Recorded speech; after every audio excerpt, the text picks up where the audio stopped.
Personal notice. Danger's my stock and trade. If the job's too tough for you to handle, you got a job for me, George Valentine. Write full details.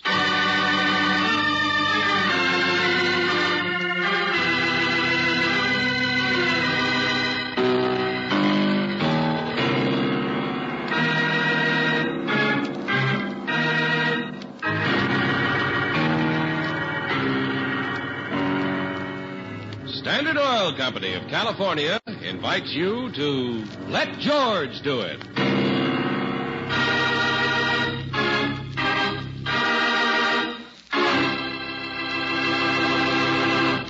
Before we begin tonight's adventure of George Valentine, here's an important safety reminder.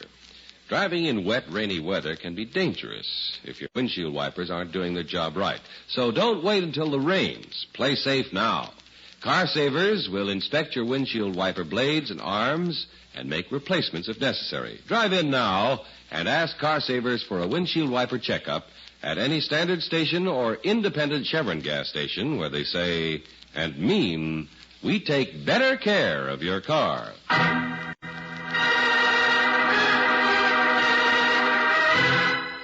And now, tonight's story, A Matter of Honor, another adventure of George Valentine.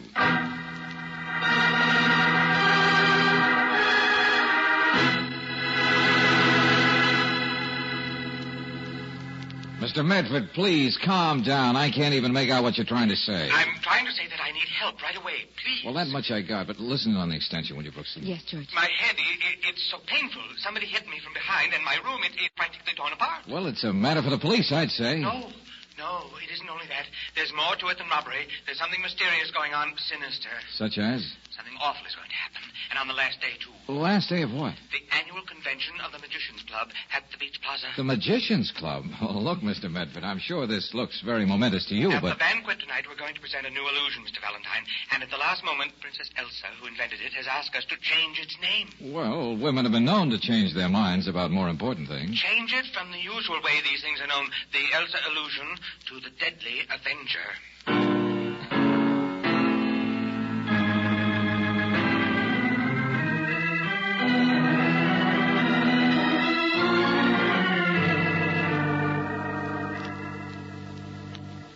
Thanks for getting here so quickly, Mr. Valentine. I'm afraid I'm a sucker for mystery and magicians. This is Mrs. Medford. Hello. Oh, hello. This is Miss Brooks, my assistant. Hi. I see your room really was going over with a right good will. Well, I keep telling Robert it must have been just a hotel parlor. Arlene, please. Mr. Valentine, I'm chairman of the entertainment committee. Third year state. It's a great honor. I'm one of the few amateur magicians in the club. If you folks will excuse me, I've heard this before. But Arlene... See you later, everybody. You have a very lovely wife, Mr. Medford. Yes, I'm a very lucky man. In everything. I'm in the wholesale grocery business, you know. Quite successful. But magic is my real love. And this affair tonight must come off without a hitch. Or you'll never be asked to be chairman of the entertainment committee again. That's right.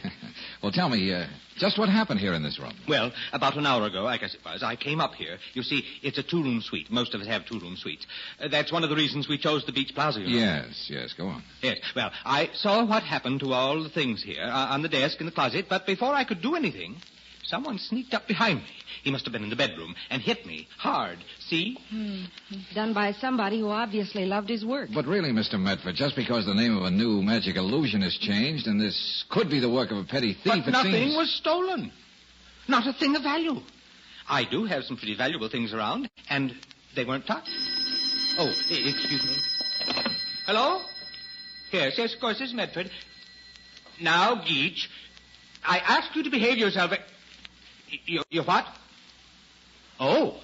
No, you stay where you are. I'll be right there. That was Charlie Geach, another member of the club. He's just found his room torn apart, too.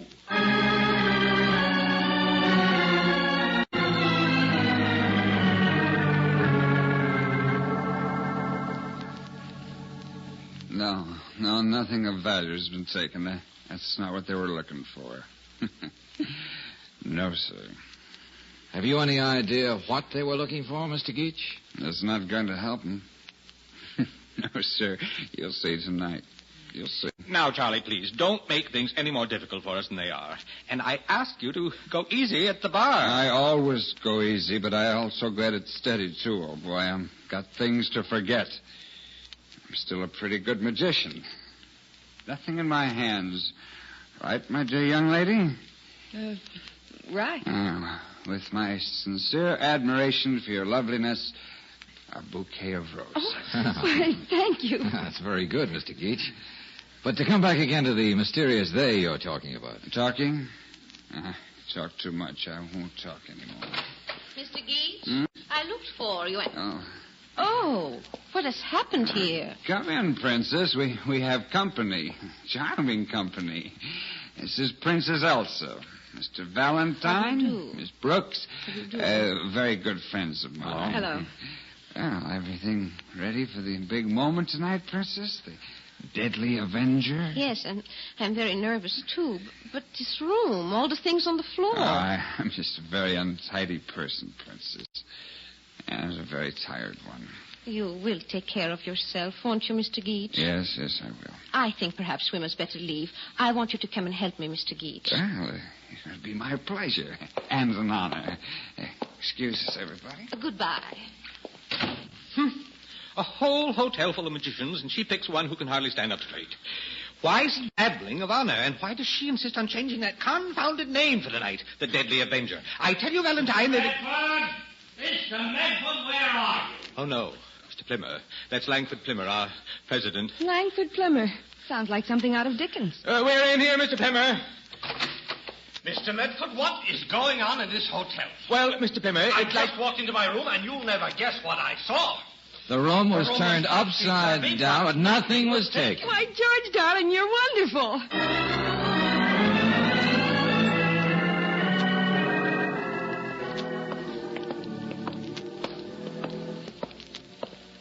Well, Brooksy, we're rid of Medford for a while anyway. He was beginning to give me the jitters with his fluttering around. Let me see that list. Suite 618, Dennis the Amazing. Joe the Great. Mo the Incomparable. Oh, so many modest people. Just in the great tradition, Angel. Anyway, that seemed to be as far as the mysterious prowler went. All the other rooms were undisturbed. The rum pot of the convention, the chairman of the entertainment committee, and the president of this whole mystic crew. Now, why were those particular rooms gone over with a fine-tooth comb? Room 624 around the corner. That's the one Princess Elsa has. Shall I check there? Yeah, fine. I'll take Dennis the Amazing, and then we'll be through. Check. I'll see you. Okay.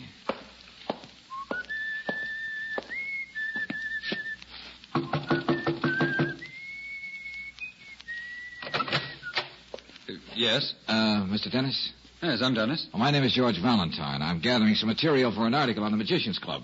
And I was wondering if I couldn't go inside with you and we might be able to discuss some... Stick out or I'll bash your head in. Look, friend, all I wanted to do I was... told you to beat it, didn't I? So you're looking for a game of ping pong, eh, Uncle Jim? That's right. Okay, I serve first. I'll kill you. What do I have to do to make you sit down? Well, now I know. Well, what was all that fireworks about? Just let me move you away from the door, Buster. No one here. Not a thing touched. I'd swear he was trying to tip off someone in here. So that's it. A cigarette, and still burning. A cigarette with lipstick on it.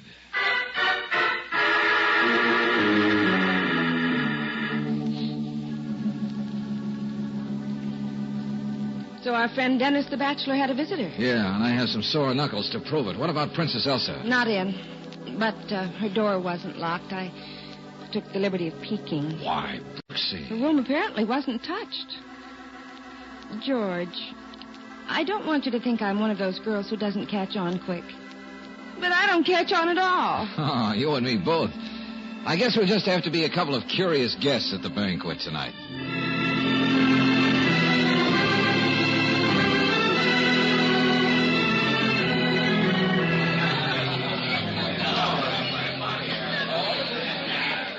Cream turkey, peas, chocolate parfait. I guess even magicians can't do anything to change a banquet menu. Ladies and gentlemen, your attention, please. Here, the president. I thank you. Fellow magicians, I want to welcome you to the final session of this highly successful convention. And I want to welcome you in the name of our honored profession, which is as old as man itself. And in the names of those immortal masters who during their lives have mystified and beguiled millions upon millions of people all over the world. Comus and Torini, Robert Houdin and Alexander Herman, Harry Keller, the great Thurston. Now, this is a proud moment. And the right moment for me to address the club. Please, Mr. Geach. On a matter of honor. We're all interested in honor. Now, Mr. Geach, Charlie, just sit down like a good fellow. Aren't we interested in honor? There's a good fellow, Geach. You just sit You should right listen to down. me. There. Now we can go right on, everybody. Now, as I was saying, this is a proud moment, ladies and gentlemen, because one of our members, a charming and talented young lady, is going to introduce a new illusion. And an illusion, my friends, is the proudest achievement of our craft. A triumph of perseverance and genius. Thurston sawing a girl in half. Keller's The Vanishing Horse. Timmer's Fantasia. Oh, thank you. Yes, and my own Fantasia, which has been the cornerstone of my career during the last 8 years. Well, anyway, here is Princess Elsa. My dear colleagues, in a few seconds, this room will be darkened to allow me to make the final preparations. I shall then endeavor to make vanish from a platform 10 feet in the air a giant statue more than 8 feet tall. A statue which represents the conscience that is within all of us. The conscience that I have decided will give title to my illusion, the Deadly Avenger. Well, that sounds like it. So, out with the lights. Lights, please. Thank you. And if I may have your complete silence. Music, please.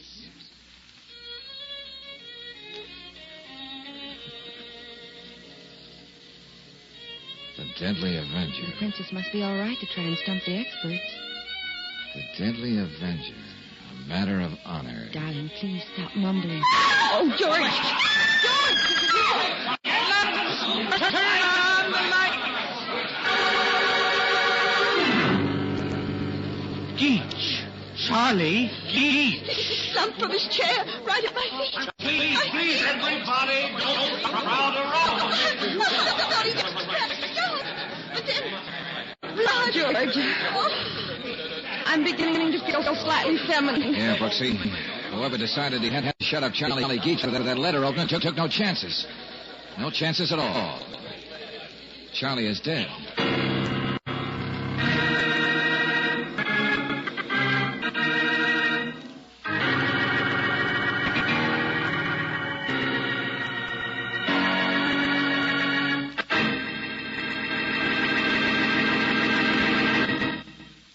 In just a moment, we'll return to tonight's adventure of George Valentine. Did you know that the gasoline in your car performs differently depending on the temperature, the humidity, and the altitude? Did you also know that you can buy a gasoline that is designed for winter driving? One of Chevron Supreme's all 8 high-performance qualities is area blending, which means that Chevron Supreme is specially blended for every climate and area. The Chevron Supreme you buy in Los Angeles, for instance, is refined differently from that which you buy in the Salt Lake area or San Francisco Bay region. For Chevron Supreme gasoline is always right for the kind of driving you do where you do it. And that's just one of the all 8 necessary high-performance qualities in every gallon. In addition, you get mileage, power, anti-knock, vapor lock prevention, starting, warm-up, and acceleration. So for top all-round driving pleasure, wherever you drive in the West, just remember to fill her up with the gasoline that gives you all 8 Chevron Supreme gasoline at standard stations or independent Chevron gas stations where they say and mean we take better care of your car.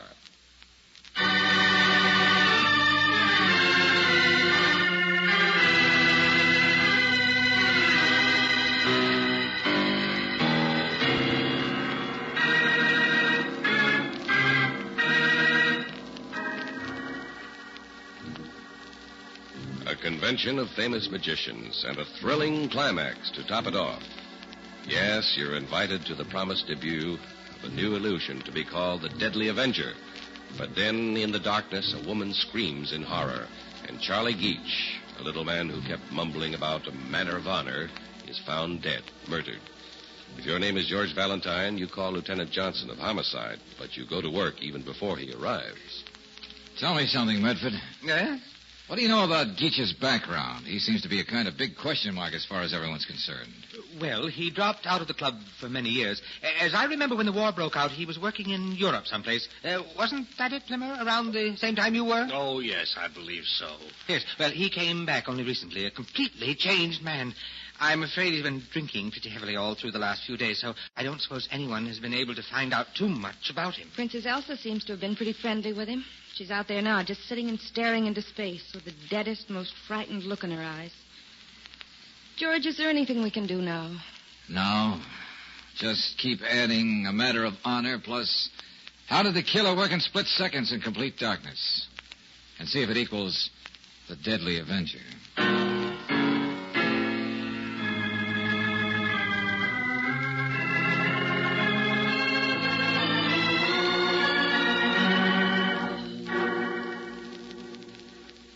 Valentine, I envy you. On the color of a sham. Okay, Johnson, hurry up. Let's have the punchline. All I ever get to do is walk in on murders, cut people down from chandeliers, hang around the morgue. Dull, routine stuff. Oh, Johnson, you know you love every minute of it. No one ever asked me to come down and see a whole slew of magicians do all sorts of things, including homicide. Now, Johnson, will you stop being cute and tell me what kind of tattoo the doc found on Geach's arm? That makes about as little sense as anything in this cockeyed case. 81-42-W. That's all? Yeah, that's all, Miss Brooks. Uh-huh.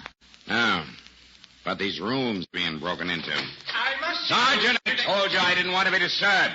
Oh, it's you, Medford. Be with you in a minute. I must see you, Lieutenant. In a minute. As I was saying, Valentine, those ramsacked rooms. But that's why I'm here. I know what was stolen. You know? Yes. Well, why didn't you say so? What are you talking about, Medford? Well, Valentine, it's what you said before. How could the killer work so quickly in the dark in a matter of seconds? Well?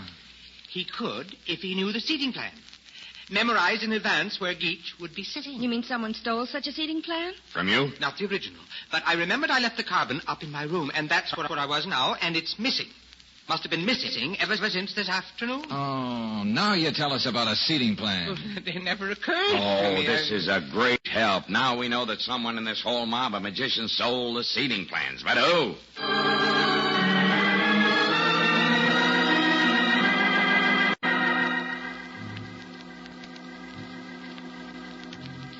My name is Elsa, Princess Elsa. I was born in Austria, but I am an American citizen. You said that before. I don't know who killed Mr. Geach. I never met him until a few days ago. That's all I know. But after That's all I know. Please, please believe me.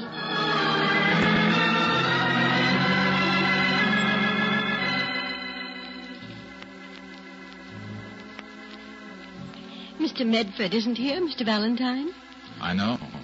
That's why I came up. Really? Well, I hope you'll pardon the negligee. I wasn't expecting company. Oh, it's nothing at all.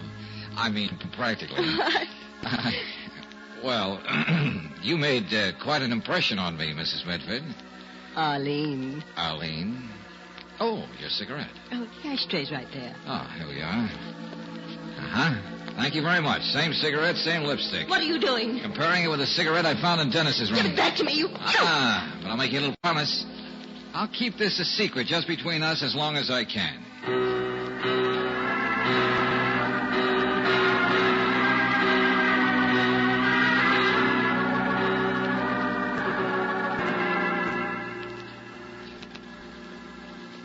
Yeah, Brooksy? Any luck? I think real luck. Where's this Dennis? He should be up in his room by now. I think he'll just about make it. You didn't have to encourage him to drink up the whole bar? He kept telling me how beautiful I was and punctuating it with old fashions. But he kept talking about a matter of honor, too. Yeah? What'd he say? That Charlie Geach was his oldest friend and he wasn't going to fail him. Uh-huh. That Charlie Geach gave him all the proof he needs. And he has it right on him. Tomorrow he would attend to it himself. You don't know what it is? You didn't look at it, huh? He said he would discuss the matter with me if I went in for a nightcap. Uh-huh. I thought it would be better if we joined him for a nightcap. Don't you, darling?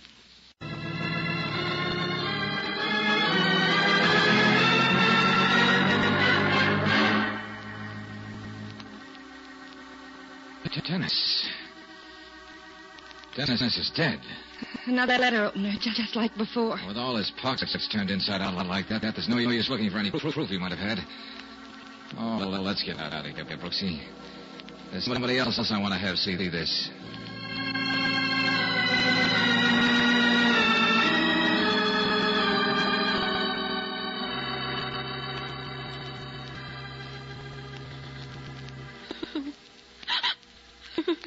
We hated to do this, Elsa, but you left us no choice. We had to show you what we're up against. Yes, Princess. I was afraid to say anything, Lieutenant Johnson. I saw Mr. Geach killed, and I was afraid. When did you meet this Mr. Geach? Only a few days ago. That's the truth. He told me that he was a good friend of my father. Studied with him in Europe. Was your father also a magician, Elsa? One of the finest. He called himself Professor Heinrich. He died in a Nazi concentration camp almost 10 years ago. Uh-huh. When Mr. Geach saw me, he kept asking me all sorts of questions about my work, my lack of fame and fortune. He seemed puzzled and angry. He talked to Dennis, who was his only friend at a convention here, and then he asked me to change the name of my illusion to the Deadly Avenger. Mr. Geach was the one who asked you to do that? Yes, but I knew he was a friend. I felt it. He wanted to do something for me. And he was murdered. And now Dennis wanted to help me, and he's dead, too. Elsa, your father was mostly a teacher, a magician's magician. Yes. An inventor of illusions, huh? Yes. All right. Let's talk some more about your father.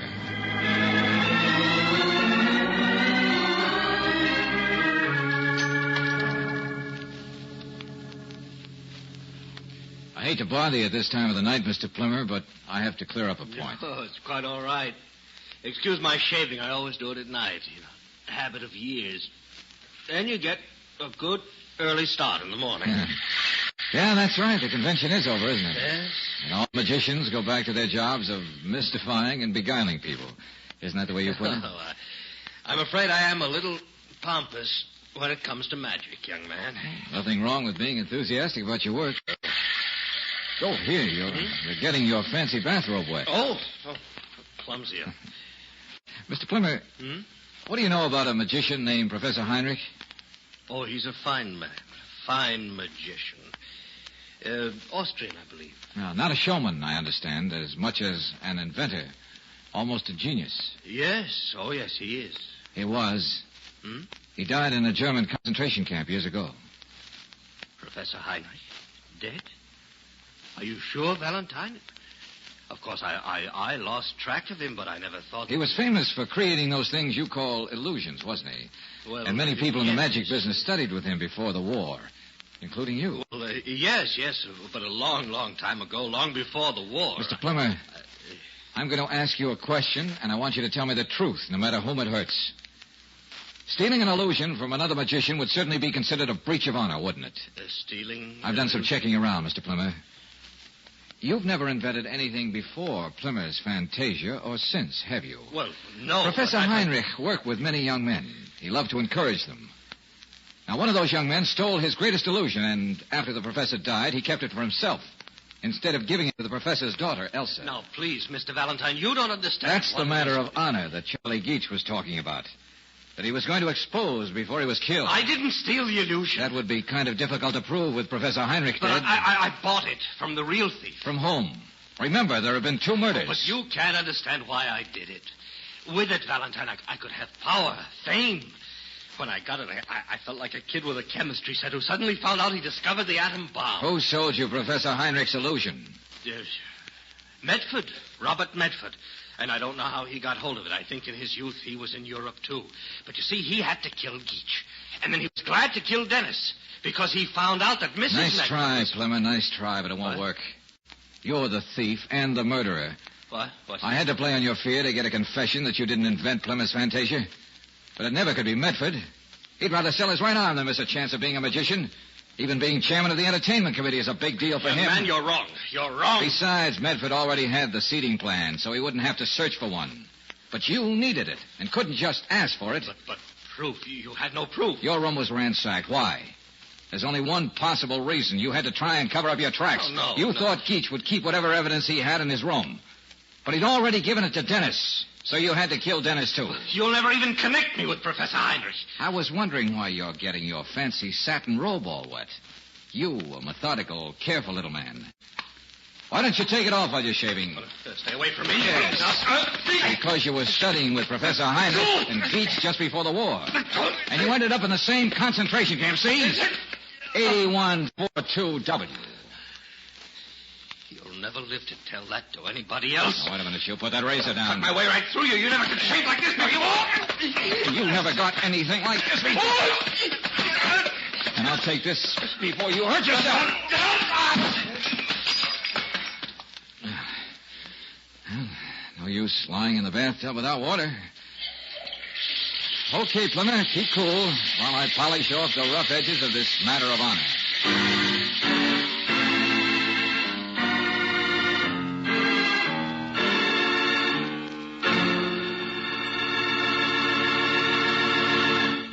Over a year ago, on this same program, we announced new RPM motor oil, the oil for which we promised doubles engine life, the time between major overhauls due to lubrication. Now, users confirm that fact. One cab company, operating in the tough grind all cabs go through, found new RPM added 100% to engine life. Get new RPM motor oil at any independent Chevron gas station or standard station where they say and mean, we take better care of your car.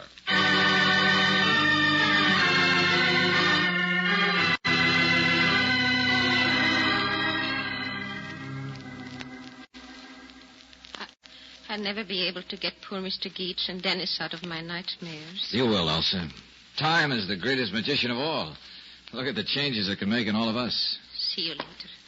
Goodbye, Elsa. Goodbye. I hope she never does forget what those two men did for her. I know she won't, and I'm glad. Brooksy, you're a dyed-in-the-wool sentimentalist. I bet you still have your first doll and your first dance program stashed away somewhere. Yes, along with some other sentimental relics I've collected since I met you. Oh? For instance? Oh, for instance, a blackjack, an old faded poison pen letter, and one sawed-off shotgun. Touche, Angel, touche.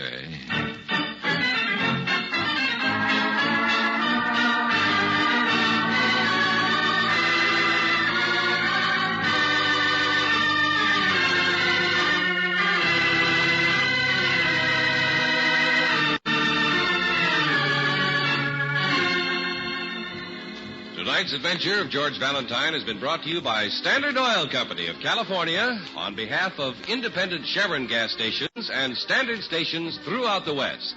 Robert Bailey is starred as George with Virginia Gregg as Brooksy. Let George Do It was written by David Victor and Jackson Gillis and directed by Kenneth Webb. Ken Christie was heard as Lieutenant Johnson, Ted Osborne as Medford, Larry Dobkin as Plimmer, George Neese as Geach, Gladys Holland as the Princess, and Lee Patrick as Arlene. The music is composed and presented by Eddie Dunstetter. Your announcer, John Heaston. Listen again next week, same time, same station, to Let George Do It. Let George Do It is heard overseas through the worldwide facilities of the Armed Forces Radio Service. This is the Mutual Don Lee Broadcasting System.